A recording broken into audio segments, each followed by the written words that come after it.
Hey guys, இன்றைக்கான box question பார்ப்போம். இமயமலையின் முக்கியத்துவம். ஸோ ஸ்டேட்மெண்ட்டில் கேட்டாங்கன்னா தெரிஞ்சுக்கோங்க. இமயமலையின் முக்கியத்துவம் பொறுத்த வரைக்கும் ஃபர்ஸ்ட் ஒன் பார்த்தீங்கன்னா, தென்மேற்கு பருவக்காற்றை தடுத்து வட இந்திய பகுதிக்கு கனமழை கொடுக்கிறது. ஓகேங்களா? ஸோ தென்மேற்கு பருவக்காற்றை தடுத்து வட இந்திய பகுதிக்கு கனமழை கொடுக்கிறது. இந்திய துணைக்கண்டத்திற்கு இயற்கை அரணாக அமைந்துள்ளது. வற்றாத நதிகளின் பிறப்பிடமாக உள்ளது. எடுத்துக்காட்டு பார்த்தீங்கன்னா சிந்து, கங்கை, பிரம்மபுத்திரா மற்றும் பிற ஆறுகள். ஸோ வற்றாத நதிகளின் பிறப்பிடமாக உள்ளது. இயற்கை அழகின் காரணமாக வடக்கு மலைகள் சுற்றுலா பயணிகளின் சொர்க்கமாக திகழ்கிறது. ஓகேங்களா? சுற்றுலா பயணிகளின் சொர்க்கமாக திகழ்கிறது.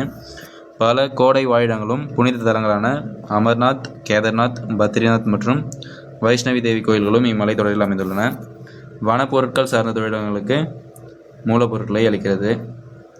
மத்திய ஆசியாவிலிருந்து வீசும் கடும் குளிர்காற்றை தடுத்து இந்தியாவை குளிரிலிருந்து பாதுகாக்கிறது. ஓகேங்களா? இமயமலை பல்லுயிர் மண்டலத்திற்கு பெயர் பெற்றவை.